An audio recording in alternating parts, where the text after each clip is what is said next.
அவளது கூந்தலின் நறுமணம் அவனது மூக்கை துளைக்க, அவளது சூடான மூச்சு காற்று அவனது மார்பில் பட்டு அவனது ஹார்மோன்களை மீண்டும் தாறுமாறாக ஓட வைத்தது. மமா, என்ன பண்றீங்க? பாட்டி யாராச்சும் வந்துட போறாங்க என்று ஹரிணி மெல்லிய குரலில் உருகி கேட்க, சரண் அவளது காதோரம் தன் இதழ்களை உரசி, யாரும் வரமாட்டாங்கடி ஹரிணி குட்டி. இந்த 6 மாதம் எனக்கு எப்படி ஓட போகுதுன்னே தெரியல. ஆனால் இந்த நிலா வெளிச்சத்தில் உன் முகம் இருக்கு பாரு, அது எனக்கு ஆயுசுக்கும் பத்தாதடி ராட்சசி என்று அவளது தாடையை பிடித்து நிமிர்த்தி அவளது இதழ்களில் மீண்டும் ஒரு காதலின் முத்திரையை பதித்தான். அவர்களின் அந்த அழகான அத்தனை தவிப்புகளையும் சுமந்து அந்த நிலவொளியில் ஒரு கவிதை போல நீடித்தது. ஜமீன் மாளிகையின் மொட்டை மாடியில் நேற்றைய இரவின் நிலவொளியில் சரணும் ஹரிணியும் தங்களது காதலை பகிர்ந்து கொண்ட அந்த தருணம் முடிந்து ஒரு புதிய விடியல் பிறந்தது. கிராமத்து பக்கத்து விடியலே ஒரு தனி அழகுதான். அதிகாலையிலேயே பனிமூட்டம் வயல்வெளிகளை அப்படியே போர்த்தி படுத்திருக்க, தென்னந்தோப்புகளுக்குள் இருந்து குயில்களின் கீதங்கள் ஊரையே எழுப்பிக் கொண்டிருந்தன. அன்று காலையிலேயே கவினுக்கும் சரணுக்கும் ஒரு முக்கியமான வேலை இருந்தது. ஜமீன் குடும்பத்திற்கு சொந்தமான ஊருக்கு ஒதுக்குப்புறமாக இருந்த அந்த பெரிய தென்னந்தோப்பிற்கு நடுவே இருக்கும் பாய்ந்து ஓடும் வாய்க்கால் மற்றும் மோட்டார் பம்பு செட் இருக்கும் பகுதிக்கு நெல் வயல்களுக்கு தண்ணீர் பாய்ச்சுவதற்காக செல்ல வேண்டியிருந்தது. சரண் காலையிலேயே பைக் சாவியை எடுத்துக்கொண்டு கிளம்பும் பொழுது ஹரிணி சமையலறை வாசலில் நின்று கொண்டு அவனையே பார்த்து கொண்டிருந்தாள். நேற்றைய இரவின் முத்தத்தின் ஈரம் அவளது நினைவுகளில் இன்னும் அப்படியே இருந்தது. சரண் அவள் அருகே வந்து சுற்றிலும் யாரும் இல்லை என்பதை உறுதி செய்து கொண்டு, என்னடி ஹரிணிக்குட்டி, காலையிலேயே உன் மாமனை வழி அனுப்பலாமா வேண்டாமான்னு நின்று யோசிச்சுக்கிட்டு இருக்கியா? இன்னைக்கு நான் தோப்புக்கு தண்ணி பாய்ச்ச போகிறேன். அங்கே இருக்கிற பம்பு செட் தண்ணி அப்படியே ஜில்லுன்னு விழும் பாரு. நீயும் கூட வரியாடி? நம்ம 2 பேர் மட்டும் தனியாக அந்த தோப்புக்குள்ள என்று அவளது இடுப்பில் கையை வளைக்கப் போவது போல குறும்போடு கண்ணடித்தான். போங்க மாமா, எப்போவும் உங்களுக்கு இதே நினப்பு தான். அங்கே கவின் மாமா எப்போவோ கிளம்பி போயிட்டாங்க. நீங்கள் இன்னுமே இங்கே நின்று என்கிட்ட வம்பு பண்ணிக்கிட்டு இருக்கீங்க. முதல்ல கிளம்புங்க என்று ஹரிணி வெட்கத்தில் முகம் சிவக்க அவனை பிடித்து தள்ளினாள். சரிடி ராட்சசி, போகிறேன். ஆனால் மதியம் எனக்கு அங்கேயே சாப்பாடு எடுத்துகிட்டு வரணும் சொல்லிட்டேன் என்று சொல்லிவிட்டு சரண் தன் பைக்கை ஸ்டார்ட் செய்து தோப்பை நோக்கி பறந்தான். தோட்டத்திற்கு வந்ததும் கவினும் சரணும் மோட்டாரை போட்டு தண்ணீரை பாய்ச்சத் தொடங்கினர். பம்ப் செட்டிலிருந்து பொங்கி வழிந்த அந்த தண்ணீர் அந்த வெட்ட வெளியில் அப்படியே வெள்ளிக்காசு போல தெரித்து ஓடியது. கவின் அங்கிருந்த மரத்தடி நிழலில் அமர்ந்து கணக்குகளை பார்த்து கொண்டிருக்க, சரணோ வாய்க்கால் கரையில் நடந்து சென்று கொண்டிருந்தான். வேலைகள் எல்லாம் முடிஞ்சு மதிய நேரம் நெருங்கியதும் ஜமீன் மாளிகையிலிருந்து யாழினியும் ஹரிணியும் தங்களது மாமாக்களுக்கு சாப்பாடு எடுத்துக்கொண்டு தோப்பிற்குள் நுழைந்தனர். பச்சை பசேல் என்ற வயல்வெளியின் வரப்புகளில் தங்களது புடவை முந்தானையை இடுப்பில் சொருகி கொண்டு கைகளில் தூக்குவாளியோடு நடந்து வந்த அந்த 2 அத்தை பொண்ணுங்களையும் பார்த்ததும் சரணின் கண்களில் ஒரு புது தாபம் குடியேறியது. யாழினி நேராக கவினின் அருகில் சென்று, மாமா இந்தாங்க, பசிக்குதில்ல, சூடாக சோறும் குழம்பும் எடுத்துட்டு வந்திருக்கேன் என்று அன்போடு பரிமாறத் தொடங்கினாள். கவின் அவளது கையை பிடித்து தன் அருகில் அமர வைத்து அந்த தென்னந்தோப்பு காற்றில் அவளோடு பேசிக்கொண்டே சாப்பிடத் தொடங்கினான். இங்கே சரண் ஹரிணியை கண்டதும் அவளை அப்படியே வம்பு இழுக்க திட்டமிட்டான். ஹரிணி சாப்பாட்டு தூக்குவாளியுடன் பம்பு செட் அறையின் அருகே வந்தபோது அங்கே தண்ணீர் கொட்டும் சத்தம் கொஞ்சம் பயங்கரமாகவே இருந்தது. மாமா சாப்பிடலாம் வாங்க என்று ஹரிணி கூப்பிட, பின்னால் இருந்து பூனை நடை போட்டு வந்த சரண் சட்டென்று அவளது கையை பிடித்து அந்த பம்பு செட் அறையின் சுவற்றுடன் சேர்த்து வைத்து அழுத்தினான். ஐயோ மாமா, என்ன பண்ணுறீங்க? அங்கே கவின் மாமாவும் யாழினியும் இருக்காங்க என்று ஹரிணி பதற்றத்தில் கத்தினாள். ஆனால் பம்பு செட்டு தண்ணீரின் இறைச்சலில் அவளது மெல்லிய குரல் வெளியே கேட்க வாய்ப்பே இல்லை. இருக்கட்டுமேடி, அவங்க வேலையை பார்க்குறாங்க, நம்ம வேலையை பார்ப்போம் என்ற சரணின் குரல் அந்த ஹஸ்கி வாய்ஸில் அவளது காதோறும் ஒலித்தது. அவனது கைகள் மெதுவாக அவளது ஒல்லியான இடுப்பை வளைத்து தன் பக்கமாக இறுக்கமாக இழுத்தது. அவளது உடல் அவனது மார்போடு அப்படியே ஒட்டிக்கொள்ள பம்செட்டிலிருந்து தெரித்த அந்த குளிர்ந்த நீர்த்துளிகள் சில ஹரிணியின் முகத்திலும் கழுத்திலும் பட்டு தெரித்தன. அவளது உடம்பில் ஒரு மின்னல் பாய்ந்ததைப் போல உடல் சிலிர்த்தது. மாமா, தண்ணி படுது மாமா, விடுங்க என்று அவனது சட்டையை பிடித்து கொண்டு கெஞ்சினாள். தண்ணி பட்டா என்னடி, இந்த ஜில்லுன்னு இருக்கிற தண்ணிக்கு நடுவில் உன் முகத்தில் இருக்கிற அந்த சூடு தான் எனக்கு வேணும் என்றவன் அவளது தாடையை பிடித்து நிமிர்த்தினான். அவளது உதடுகள் அங்கே லேசாக நடுங்கிக் கொண்டிருக்க சரண் சற்றும் தாமதிக்காமல் அவள் இதழ்களை தன் இதழ்களால் கவ்விக்கொண்டான். அது ஒரு கிராமத்து காதலின் உச்சக்கட்ட தவிப்பை உணர்த்தும் முத்தமாக மாறியது. பம்ப் செட் தண்ணீர் கொட்டும் சத்தமும் சுற்றிலும் இருந்த தென்னை மரங்களின் மௌனமும் அவர்களின் அந்த ஆழமான முத்தத்திற்கு சாட்சியாக நின்றன. ஹரிணியின் கையில் இருந்த தூக்குவாளி தரையில் நழுவ அவளும் அவனது கழுத்தை கொட்டிக்கொண்டு அந்த மயக்க நிலைக்குள் முழுமையாக அர்ப்பணித்தாள். தோப்பில் சரணும் ஹரியும் தங்களது காதலில் திளைத்து கொண்டிருந்த அதே நேரத்தில் ரத்தின மகாலில் வெண்பாவும் மாறனும் மதிய உணவிற்காக அமர்ந்திருந்தனர். காமாட்சி சமையலறையிலிருந்து சுட சுட மீன் குழம்பும் வறுத்த மீனும் கொண்டு வந்து மாறனின் பிளேட்டில் வைத்தார்.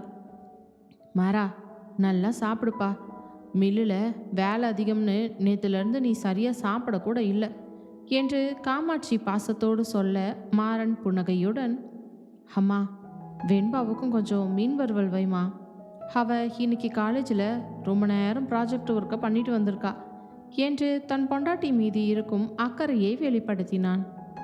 வெண்பா மாறனை பார்த்து கண்ணசைத்து, எனக்கு இருக்குதுங்க அத்தை, நீங்கள் மாமாவுக்கு வைங்க என்று கூறினாள். ரத்தினவேல் இவர்களின் ஒற்றுமையை பார்த்து மனதார மகிழ்ந்தார். பின்பு சாப்பிட்டு முடித்ததும் மாறனும் வெண்பாவும் தங்களது அறைக்கு சென்றனர். மாறன் கட்டிலில் சாய்ந்து அமர வெண்பா அவனுக்கு தேவையான தண்ணீரை எடுத்து கொண்டு வந்தாள்.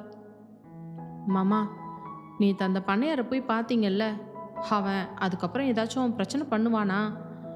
எனக்கு என்னவோ இன்னும் ஒரு பயம் மனசுக்குள்ளே இருந்துக்கிட்டே இருக்கு என்று வெண்பா அவனது அருகில் அமர்ந்து கவலையோடு கேட்டாள். மாறன் அவளது கையை தன் கைகளுக்குள் பொதிந்து கொண்டு, என் செல்லம் இன்னும் பயப்படுறாளா? அந்த பண்ணையாருக்கு இனிமே நம்ம பக்கம் வர்றதுக்கு தைரியமே இல்லடி வெண்பா. ஆனால் அவனுக்கு இன்னொரு செக்கு வைக்கணும்னு நான் பிளான் பண்ணியிருக்கேன். நம்ம கவின் மச்சானும் சரணும் புகழும் இன்னைக்கு தோப்புக்கு போயிருக்காங்க. சாயங்காலமாக நாம் எல்லாரும் ஜமீன் வீட்டில் ஒன்றா கூடி அந்த பண்ணையாரோட ரைஸ் மில் பிஸ்னஸை எப்படி முழுசாக முடக்கிறதுன்றதை பற்றி பேச போகிறோம் என்றான் அழுத்தமாக. வெண்பா அவனது மார்பில் தன் தலையை சாய்த்து கொண்டு, நீங்கள் என்ன வேணாலும் பண்ணுங்க மாமா, ஆனால் உங்களுக்கு ஒரு சின்ன ஆபத்தும் வரக்கூடாது, நீங்கள் தான் எனக்கு எல்லாமே என்று அவனது சட்டையை இறுக்கமாக பற்றி கொண்டாள். மாறன் அவளது கூந்தலை வருடி, எனக்கு ஒன்றும் ஆகாதுடி ஏ ராசாத்தி, உன் மாமன் இந்த ஊர்லேயே பெரிய ஆளாக வர்றத நீ உன் கண்ணால் பார்ப்ப என்று அவளது நெற்றியில் முத்தமிட்டு அவளுக்கு தைரியம் கூறினான். மாலை 4:30 மணி ஆனதும் தோப்பில் வேலைகளை முடித்துவிட்டு கவினும் சரணும் தங்களது வண்டிகளில் ஜமீன் மாளிகைக்கு திரும்பினர். அங்கே ஏற்கனவே புகழேந்தியும் தர்ஷினியும் காலேஜ் முடித்து வந்து ஹாலில் அமர்ந்திருந்தனர். சரியாக அதே நேரத்தில் மாறனின் காரும் ஜமீன் மாளிகையின் போர்டிகோவில் வந்து நின்றது. காரிலிருந்து மாறனும் வெண்பாவும் இறங்கி கம்பீரமாக உள்ளே நுழைந்து, என்ன மச்சான், என்ன தோப்பில் தண்ணி பாய்ச்சற வேலையெல்லாம் நல்லபடியாக முடிஞ்சுதா என்று மாறன் கவினையும் சரணையும் பார்த்து உரிமையோடு கேட்டான். சரண் மெதுவாக சோஃபாவில் அமர்ந்து ஹரிணியை பார்த்து வம்பு சிரிப்பு சிரித்து கொண்டே, தோப்பில் வேலை மட்டும் இல்லை மச்சான், இன்னைக்கு தண்ணி பாய்ச்சற இடத்துல ஒரு செம்மையான சம்பவமும் நடந்துச்சு என்று சொல்ல ஹரிணி வெட்கத்தில் தரையை பார்த்து கொண்டு சமையலறைக்குள் ஓடினாள். கவின் சிரித்து கொண்டே, டே சரண், சும்மா அவளை கிண்டல் பண்ணாதடா. சரி மச்சான், அந்த பண்ணையார் விஷயத்தில் அடுத்து என்ன பண்ணலாம்னு சொல்லுங்க என்று மாறனிடம் கேட்டான். 4 மச்சான்களும் ஹாலில் இருந்த பெரிய டேபிளை சுற்றி அமர்ந்தனர். யாழினியும் தர்ஷினியும் வெண்பாவும் அவர்களுக்கு சூடான டீ மற்றும் பலகாரங்களை கொண்டு வந்து வைத்தனர். மாலினி இந்த வீட்டில் இல்லாமல் அவளது பெற்றோர் கூடு வேறு ஊரில் இருந்தாலும் இந்த 3 அத்தை பொண்ணுங்களும் காட்டும் பாசம் அந்த ஜமீன் மாளிகையே ஒரு பெரிய திருவிழா வீடு போல மாற்றியிருந்தது. மாறன் மேப் ஒன்றை டேபிளில் விரித்து, பாருங்க மச்சான்ஸ், அந்த பண்ணையாருக்கு வர்ற நெல் கொள்முதல் லோடுகள் எல்லாம் இந்த வழியாக தான் வருது. நாம் அவனோட பிஸ்னஸை சட்டப்பூர்வமாக முடக்கணும். அவனோட மில்லில் இருக்கிற சில தில்லுமுள்ளுகளை பற்றி எனக்கு தகவல் கொஞ்சம் கிடச்சிருக்கு. நாம் 4 பேருமா சேர்ந்து நாளைக்கு அந்த லோடுகளை தடுத்து நிறுத்தி அவனுக்கு பெரிய நஷ்டத்தை ஏற்படுத்த போகிறோம் என்று தனது அதிரடியான பிளானை விவரித்தான். செம்ம பிளான் மச்சான். அவனுக்கு இனிமே இந்த ஊரில் பிஸ்னஸ் பண்ணவே தகுதி இல்லைங்கிறத நாம் நிரூபிக்கணும் என்று புகழேந்தி மீசையை முறுக்கி கொண்டு சொன்னான். தாத்தா மாணிக்கவேல் உள்ளே வந்து, பிள்ளைகளா, நீங்கள் 4 பேரும் ஒன்றா சேர்ந்து எடுக்கிற எந்த முடிவாக இருந்தாலும் இந்த ஜமீன் பரம்பரை கண்டிப்பாக உங்களுக்கு துணையாக இருக்கும். அந்த பண்ணையாருக்கு நம்ம பலம் என்னன்னு நாளைக்கு தெரியணும் என்று ஆசீர்வாதம் செய்தார். மச்சான்கள் 4வரும் கைகளை கோர்த்து சபதம் எடுக்க, பெண்கள் அனைவரும் தங்களது மாமாக்களின் அந்த வீரத்தையும் ஒற்றுமையையும் பெருமையோடு பார்த்து கொண்டிருந்தனர். ஜமீன் மாளிகையின் அந்த மாலை பொழுது எதிரிகளுக்கு வரப்போகும் ஒரு பெரிய புயலின் அறிகுறியாக பாசத்தோடும் காதலோடும் நிறைவடைந்தது. ஜமீன் மாளிகையின் பெரிய கடிகாரம் அதிகாலை 4 மணியை அறிவித்து ஓயும் முன்பே அந்த இல்லத்தில் ஒரு புதிய பரபரப்பு தொற்றிக்கொண்டது. முந்தைய நாள் மாலையில் மாறன் போட்டு கொடுத்த அந்த வியூகத்தின்படி பண்ணையாரின் இரகசிய குடோனை அதிரடியாக முடக்குவதற்கான நேரம் நெருங்கிவிட்டது. ஜமீன் பரம்பரையின் வாரிசுகளான கவின், சரண், புகழேந்தி மூவரும் தங்களது முரட்டுத்தனமான உடைகளை அணிந்து கொண்டு கீழே ஹாலில் வந்து தயாராக நின்றனர். சரண் கையில் ஒரு கனமான இரும்பு சாவி கொத்தை சுழற்றியபடியே, டே கவின், மாறன் மச்சான் இன்னும் வரலையாடா? அவரோட கார் சத்தம் இன்னும் கேட்கவே இல்லையே. டைம் ஆகிட்டே இருக்கு. அந்த பண்ணையாரோட ரோடுங்க இந்நேரம் குடோனை நோக்கி வர ஆரம்பிச்சிருக்கோம் என்று தன் ஜமீன் ரத்தத்தின் ஆத்திரத்தோடு கேட்டான். கவின் தன் மொபைலை சரிபார்த்தபடியே, இதோ மச்சான் கிளம்பிட்டாராம்டா. ரத்னமஹால்லேருந்து இங்கே வர்றதுக்கு ஒரு 10 நிமிஷம் ஆகும்ல. நீ ஏண்டா எப்போ பார்த்தாலும் இவ்வளோ பதட்டப்படுற?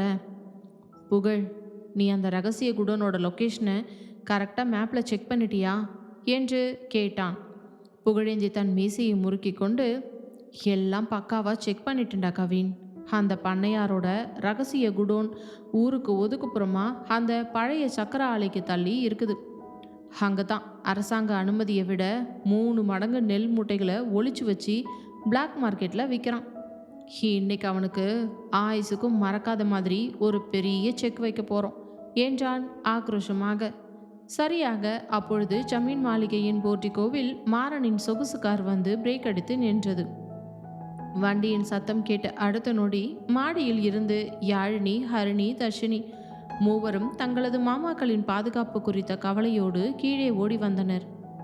யாழினி நேராக கவினின் அருகில் வந்து அவனது கைகளை பற்றி கொண்டவள், மாமா, காலையிலேயே கிளம்பிட்டீங்க. எனக்கு என்னவோ நெஞ்சு படபடன்னு இருக்குது மாமா. அந்த பண்ணையாரோட ஆளுங்க அங்கே நிறைய பேர் இருப்பாங்கன்னு கேள்விப்பட்டேன். நீங்கள் 4 பேரும் கொஞ்சம் கவனமாக இருக்கணும் மாமா என்று தன் புருஷனை உருகி கேட்டாள். கவின் அவளது நெற்றியை தன் விரலால் மெதுவாக தட்டி, ஏன் செல்லம், பயப்படாதடி யாழினி. ஓ மாமனும் அவனோட மச்சான்களும் இருக்கும்போது இந்த ஏரியாவில் எவனுமே எங்களை ஒன்றுமே பண்ண முடியாது. நீ பயப்படாம பாட்டியோட சமையல் வேலைகளை பாரு. நாங்கள் சீக்கிரமாக வேலைகளை முடிச்சுட்டு வர்றோம் என்று அவளுக்கு தைரியம் கூறினான். மறுபுறம் ஹரிணி மெதுவாக சரணின் அருகில் வந்தாள். நேற்று தோப்பு பம்பு செட் அறையில் அவனோடு கழித்த அந்த ரொமான்ஸ் நினைவுகள் அவளது மனதில் இருந்தாலும் இப்போதைய சூழல் அவளுக்கு பயத்தை தந்தது. மாமா, அங்கே போய் தேவையில்லாமல் சண்டை இழுக்காதீங்க மாமா. மாறன் மாமா சொல்கிறபடி கேட்டு நிதானமாக நடந்துக்கோங்க என்று தன் அலாதி பாசத்தோடு சொன்னாள்.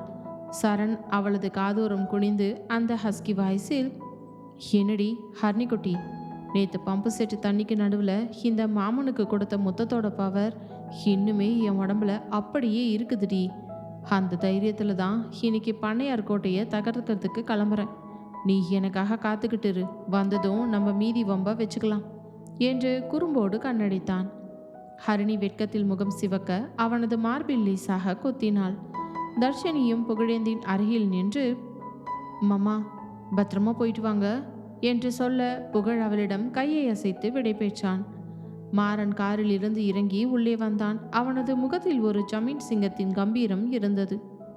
ஏன மச்சான்ஸ், எல்லாரும் ரெடியா? வண்டியை எடுங்க, இன்னைக்கு அந்த பண்ணையாருக்கு நாம் யாருங்கிறத புரிய வைக்கணும் என்று மாறன் கத்தினான்.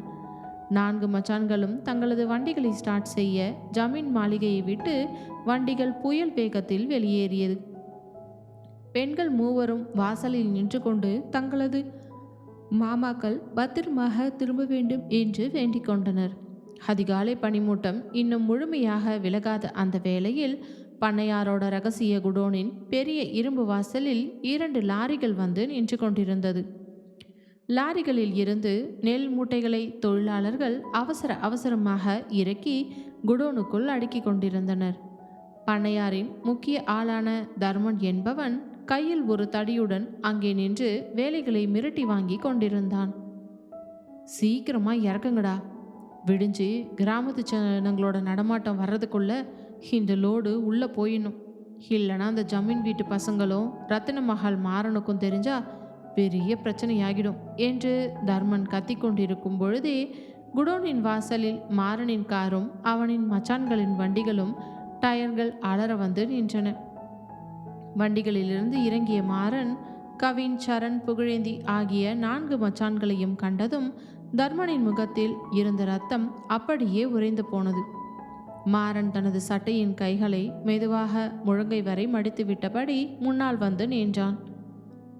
என்ன தர்மன், அதிகாலையிலேயே பிளாக் மார்க்கெட் பிஸ்னஸ் பயங்கரமாக நடக்குது போல, உங்கள் பண்ணையார் எங்கடா என்று அவனது சிம்ம குரலில் கேட்டான். தர்மன் தைரியத்தை வரவழைத்து கொண்டு, என்ன மாறன், விடிய காலையிலேயே இவ்வளோ ஆளுங்களோட எங்கள் குடோனுக்குள்ளே நுழையிறீங்க? இது பண்ணையாரோட இடம், ஒழுங்காக வெளியே போயிடுங்க என்று மிரட்டலாக தடியை உயர்த்தினான்.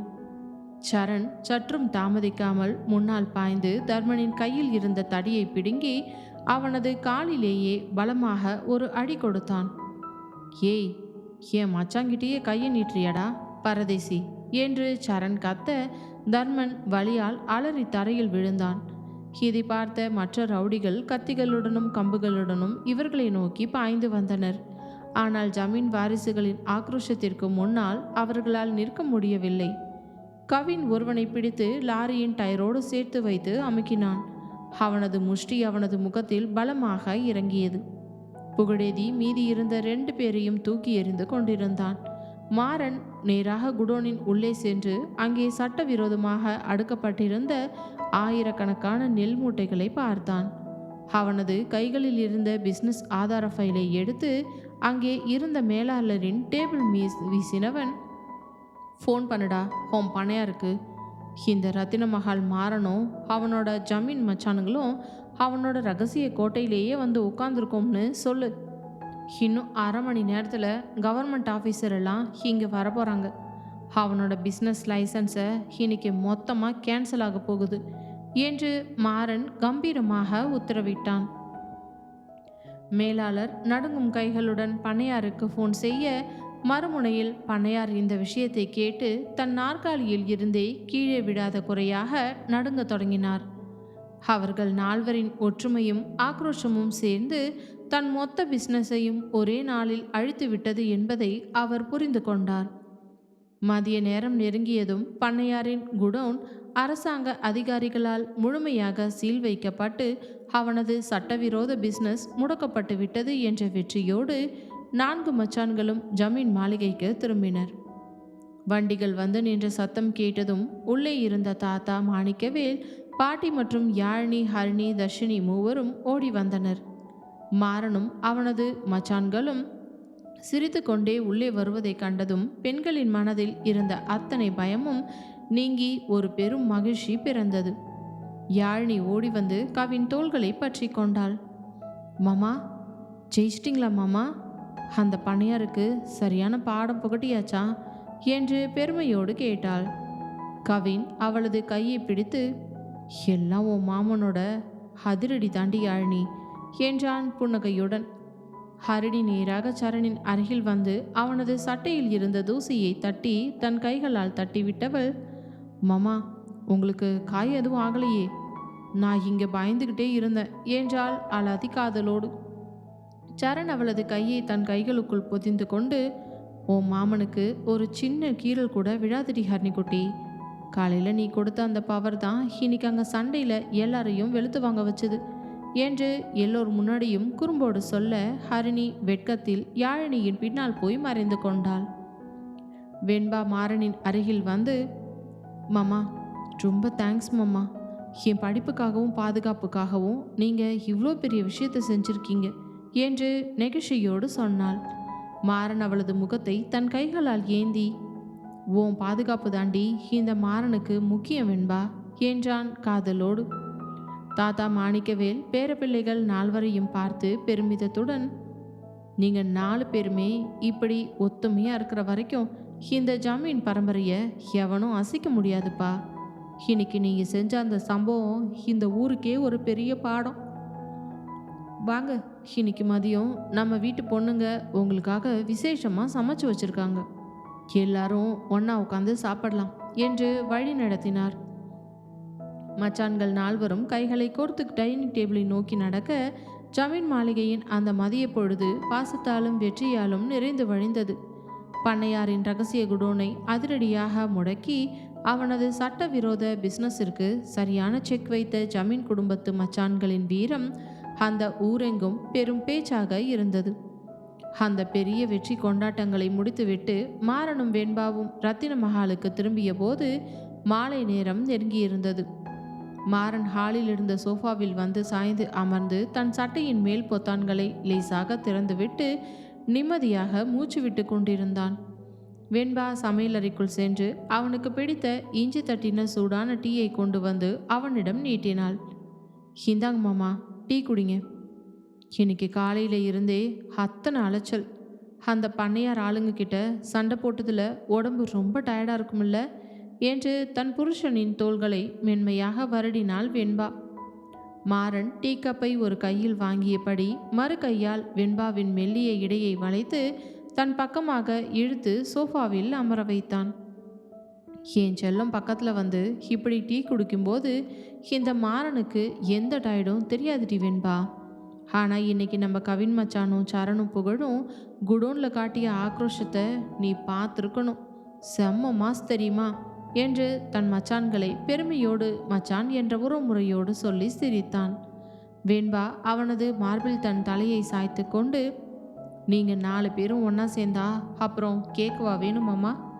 ஆனால் இனிமே அந்த பண்ணையாரால் எந்த பிரச்சனையும் வராதில்ல என்று கேட்க மாறன் அவளது கன்னத்தை கிள்ளி, இனிமே அவன் இந்த ஊர் எல்லை கூட தாண்டி வரமாட்டான்டி, நீ நிம்மதியாரு என்றான் காதலோடு. சரியாக அப்பொழுது சமையல் அறையிலிருந்து அவசர அவசரமாக வெளியே வந்த காமாட்சியின் முகத்தில் ஒரு மகிழ்ச்சியும் கலந்திருந்தது. அவரது கையில் இருந்த மொபைல் ஃபோன் இன்னும் ஸ்பீக்கரில் அலைபாய்ந்து கொண்டிருக்க, மாறா மாறா இங்கே பாருப்பா, உன் தங்கச்சி கண்மணி சென்னையிலேருந்து இப்போ தான் ஃபோன் பண்ணனான். அவள் அங்கே காலேஜ் படிப்பை முழுசாக முடிச்சிட்டா இல்லையா, அதனால் இன்னைக்கு நைட்டே அவள் சென்னையிலேருந்து பஸ்ஸை ஏறி நாளைக்கு காலையில் நம்ம கிராமத்துக்கே வராளாம்ப்பா. அவளோட ஃப்ரெண்ட்ஸ் எல்லாம் அவளுக்கு பெரிய சென்ட் ஆஃப் பார்ட்டியெல்லாம் கொடுத்து அனுப்பி வைக்கிறாங்களாம் என்று காமாட்சி மூச்சிறைக்க கூறினார். இதை கேட்டதும் மாறன் சோஃபாவிலிருந்து ஸ்ப்ரிங் போல எழுந்து நின்றான். அவனது முகத்தில் தன் ஒரே தங்கை கண்மணியை பார்க்க போகிறோம் என்ற பாசம் அப்பி இருந்தது. நிஜமாவா சொல்றீங்க? கண்மணி குட்டி நாளைக்கு காலையில் இங்கே வந்துடுவாளா? அவ காலேஜ் எக்ஸாம் முடிஞ்சதும் இன்னும் 1 வாரம் ஆகும்னு சொன்னா, அதுக்குள்ளே எப்படி கிளம்பிட்டா என்று ஆச்சரியமாக கேட்டான். ரத்தினவேலும் அவர் படித்து கொண்டிருந்த செய்தித்தாளை மடித்து வைத்துவிட்டு, அவளுக்கு இந்த ரத்தின மகாலையும் அவளோட அண்ணன் மாறனையும் பார்க்காம அங்கே சென்னை வீட்டில் எப்படிப்பா மனசு கொள்ளும்? சின்ன பிள்ளையில இருந்து அவ இந்த தோப்புலையும் வயல்லையும் விளையாடி வளர்ந்தவ. அவள் படிப்பு முடிஞ்சதும் இங்கே வர்றதில் என்ன ஆச்சரியம்? மாறா, நாளைக்கு காலையில் நீ ஏன் நேரில் போய் அவளை பஸ் ஸ்டாண்ட்லேருந்து கூட்டிகிட்டு வந்துடுப்பா. என்றார் ஒரு பொறுப்பான தந்தையாக. வெண்பாவுக்குள் ஒரு புதிய ஆர்வம் பிறந்தது. மாறனின் தங்கை கண்மணியை பற்றி அவள் நிறைய கேள்விப்பட்டிருக்கிறாள். ஆனால் அவளை நேரில் பார்த்ததில்லை. அத்தை, கண்மணிக்கு என்னென்ன சாப்பாடு பிடிக்கும்னு சொல்லுங்க. நாளைக்கு காலையில் அவ வர்றதுக்குள்ள நான் எல்லாத்தையும் விசேஷமாக சமைச்சு வச்சிடுறேன் என்று ஒரு நல்ல அண்ணியாக, அதே சமயம் தன் கசின் சிஸ்டர் உரிமையோடு பெயர் சொல்லி அவளை வரவேற்க தயாரானாள் வெண்பா. அவளுக்கு உருளைக்கிழங்கு வறுவலும் நல்ல காரச்சாரமான மீன் குழம்பும் தான் வெண்பா ரொம்ப பிடிக்கும். நீ அதையே நாளைக்கு மதியத்துக்கு வச்சிரு.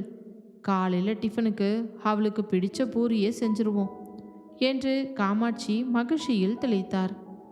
மாறன் உடனே தன் மொபைலை எடுத்து ஜமீன் மாளிகையில் இருக்கும் தன் மச்சான்களுக்கு இந்த தகவலை சொல்ல நினைத்தான். கவினுக்கு ஃபோன் செய்தவன், டேய் கவின் மச்சான், ஒரு சூப்பரான விஷயண்டா. என் தங்கச்சி கண்மணி சென்னையில் காலேஜ் படிப்பு முடிச்சுட்டு நாளைக்கு காலையில் நம்ம கிராமத்துக்கு வர்றாடா. நாளைக்கு மதியம் நீங்கள் எல்லாரும் நம்ம அத்தை பொண்ணுங்க யாழினி, ஹரிணி, தர்ஷினி எல்லாரையும் கூட்டிக்கிட்டு இங்கே ரத்தின மஹாலுக்கு டின்னர் சாப்பிட்ற மாதிரி வந்துடணும் சொல்லிட்டேன் என்று மச்சான்களிடம் தன் மகிழ்ச்சியை பகிர்ந்து கொண்டான். கவின் ஃபோனில் மிகவும் யதார்த்தமாக, சரிங்க மச்சா, தங்கச்சி சென்னை படிப்பை முடிச்சுட்டு வர்றது சந்தோஷம். நீங்கள் சொன்னபடியே நாளைக்கு சாயங்காலம் நாங்கள் எல்லாருமே எங்கள் அத்தை பொண்ணுங்க யாழினி, ஹரிணி, தர்ஷினி எல்லாரையும் கூட்டுக்கிட்டு மோரப்படி உங்கள் வீட்டுக்கு வந்துடுறோம் மச்சான். நீங்கள் பஸ் ஸ்டாண்டுக்கு போயிட்டு வர்ற வழியில் மில்லில் ஏதாச்சும் வேலை இருந்தால் சொல்லுங்கள், நான் பார்த்துக்கிறேன் என்று நாகரிகமாக பேசிவிட்டு ஃபோனை வைத்தான். ஃபோனை வைத்துவிட்டு கவின் ஹாலுக்கு வந்தபோது அங்கே சோஃபாவில் அமர்ந்து மில் கணக்குகளை பார்த்து கொண்டிருந்த புகழேந்தியும் சரணும் அவனை நிமிர்ந்து பார்த்தனர். என்னடா கவின், மாறன் மச்சான் என்ன சொன்னாரு? காலையில் பண்ணையார் குடோன் விஷயமா ஏதாச்சும் லோடு வர்றதில் பிரச்சனையா என்று புகழ் சாதாரணமாக கேட்டான். அதெல்லாம் ஒன்றும் இல்லடா புகழ். மாறனோட தங்கச்சி கண்மணி சென்னையில் காலேஜை முடிச்சுட்டு நாளைக்கு காலையில் நம்ம கிராமத்துக்கு வர்றாளாம். அவள் வர்றதால நாளைக்கு சாயங்காலம் அவங்க வீட்டில் எல்லாரையும் டின்னருக்கு கூப்பிட்ருக்காங்க மச்சான். அதான் நம்மளையும் வர சொன்னார் என்று கவின் கூறினான். இதை கேட்டதும் சரண் சோஃபாவில் நிமிர்ந்து அமர்ந்து, ஓ கண்மணி வராளா? மாறன் மச்சான் கூப்பிட்டதுனால நாளைக்கு நாம் போகிறது தான் முறை. என்னடா புகழ், நீ என்ன சொல்கிற என்று கேட்டான் புகழேந்தி தலையசைத்து. சரண் சொல்கிறது தான் கரெக்டு கவின். இப்போ தான் மாறன் மச்சான் கூட நாம் பிஸ்னஸில் ஒன்றா கை கோத்துருக்கோம். அப்படி இருக்கும் பொழுது அவங்க வீட்டு விசேஷத்துக்கு நாம் போகிறது தானே நாகரீகம். நாளைக்கு மில் வேலைகளையெல்லாம் சீக்கிரமாக முடிச்சுட்டு கிளம்பலாம் என்று பக்குவமாக பேசினான். அப்பொழுது சமையலறையிலிருந்து காஃபியை கொண்டு வந்து கொடுத்த ஹரிணி, தர்ஷினி, யாழினி மூவரும் கண்மணி வர விஷயத்தை கேட்டதும் தங்களுக்குள் ஒரு நிம்மதியையும் மகிழ்ச்சியையும் பகிர்ந்து கொண்டனர். ஏனென்றால் பெரியவர்களுக்குள் பகை இருந்தாலும் இந்த அத்தை பொண்ணுங்களுக்கு கண்மணி ஒரு கசின் சிஸ்டர் என்ற முறையில் அவளோடு சின்ன வயதில் படித்த அந்த பழைய பாசம் இருந்தது. ஹரிணி காஃபி டம்ளரை சரணிடம் நீட்டிவிட்டு, கண்மணி வர்றது ரொம்ப நல்லது தான் கவின் மாமா. அவள் சென்னைக்கு போனதுலேருந்து அவகிட்ட சரியாக கூட பேச முடியல. நாளைக்கு அவளை நேரில் பார்க்கும்போது தான் அவள் அங்கே சென்னையில் எப்படி படித்தா, என்ன பண்ணினான்னு எல்லாத்தையும் கேட்கணும் என்று அவள் மீதான பாசத்தோடு சொன்னாள். சரண் காஃபியை வாங்கியபடி அவளை பார்த்து வம்பு சிரிப்பு சிரித்து, என்னடி ஹர்னிக்குட்டி, கண்மணி வர்றான்னு கேட்டவுடனே உனக்குள்ள பழைய பாசம் பொங்கி வழியுது போல. அவ வந்தா நீ அவ கூடவே சம்மந்தம் வச்சுக்கிட்டு இந்த மாமனை திரும்பி கூட பார்க்க மாட்ட, எனக்கு தெரியும். ஆனால் ஒன்று, அவங்க வீட்டுக்கு போகும்போது நாம் கொஞ்சம் ஜாக்கிரதையாக முறைப்படி போயிட்டு வரணும், சரியா என்று அந்த ஹஸ்கி வாய்ஸில் யதார்த்தமாகவும் குறும்போடும் சொன்னான். ஹரிணி வெட்கத்துடன் முகத்தை திருப்பிக் கொண்டு, சும்மா இருங்க மாமா, நாங்கள் எங்கள் கசின் சிஸ்டர் கூட பேசுறதுல உங்களுக்கு என்ன, நீங்கள் உங்களோட பிஸ்னஸ் வேலையை மட்டும் பாருங்க என்று செல்லமாக கோபித்து கொண்டாள். யாழினியும் தர்ஷினியும் இதை கேட்டு சிரித்தனர். யாழினி கவினின் அருகில் வந்து, மாமா, நாளைக்கு அவங்க வீட்டுக்கு போகும்போது வெறும் கையோடு போகக்கூடாது இல்லை, கண்மணிக்கு ஏதாச்சும் சின்னதாக கிஃப்ட் மாதிரி வாங்கிட்டு போகலாம் மாமா ஏன்னா அவ இப்பதானே அங்கே படிப்பை முடிச்சுட்டு வர்றா என்று தன் புருஷனிடம் சஜஷன் கேட்டாள். கவினும் யோசித்துவிட்டு, நீ சொல்கிறதும் கரெக்டு தான் யாழினி. மாறன் மச்சான் வீட்டு பொண்ணுன்னா நம்ம வீட்டு பொண்ணு மாதிரி தான். இப்போ நீயும் தர்ஷினியும் இன்னைக்கு சாயங்காலமே மார்க்கெட்டுக்கு போய் ஒரு நல்ல கிஃப்டாக பார்த்து வாங்கிட்டு வாங்க. சரண், நீயும் அவங்க கூட போய் வண்டியில் கூட்டிகிட்டு போயிட்டு வா என்று பொறுப்பாக சொன்னான். தாத்தா மாணிக்கவேல் உள்ளே வந்து சோஃபாவில் அமர்ந்தார். பிள்ளைகள் பேசுவதை கேட்டுவிட்டு, கவின், புகழ், சரண், நீங்கள் 3 பேரும் எடுத்த முடிவு தான் சரிப்பா. ரத்தின மகாலுக்கும் நமக்கும் இருந்த பழைய கசப்புக்கள் எல்லாம் இப்போ மாறன் தம்பி மூலயமா மறைஞ்சிட்டு வருது. அவனோட தங்கை கண்மணி வரப்போறா. நாம் எல்லாரும் முறைப்படி அங்கே போய் அவளை வரவேற்கிறது தான் நம்ம ஜமீன் பரம்பரைக்கு அழகு. நல்லபடியாக போயிட்டு வாங்க எல்லாரும் என்று பெரிய மனித தோரணையில் ஆசி வழங்கினார். ஜமீன் மாளிகையின் அந்த மாலை வேளை தேவையில்லாத வர்ணனைகள் ஏதும் இல்லாமல் மிகவும் யதார்த்தமான குடும்ப பேச்சுவார்த்தைகளுடனும் உறவுகளுக்குள் இருக்க வேண்டிய அந்த நாகரிகமான மரியாதையுடனும் அதே சமயம் காதலர்களின் மெல்லிய குறும்புகளுடனும் அத்தனை அழகாக அடுத்த நாள் விடிவை நோக்கி காத்திருந்தது.